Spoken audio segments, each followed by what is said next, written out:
శ్రీశైలాన గాలివానలు పెరిగి పెద్ద బండారాళ్ళు ఎగిరిపోతాయ్యా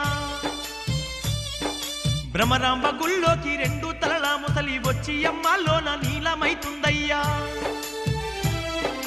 శ్రీశైలాన మల్లికార్జున స్వామి మనుషులతోని మాట్లాడుతాడయ్యా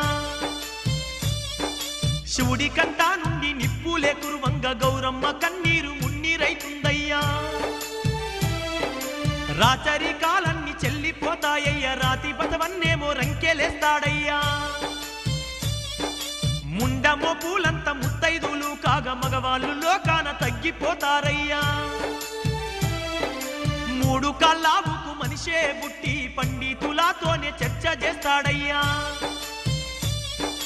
వెన్ను మీద రెండు రెక్కలతోని వింత మనుషులు పుట్టుకొస్తారయ్యా తూర్పు దిక్కున 9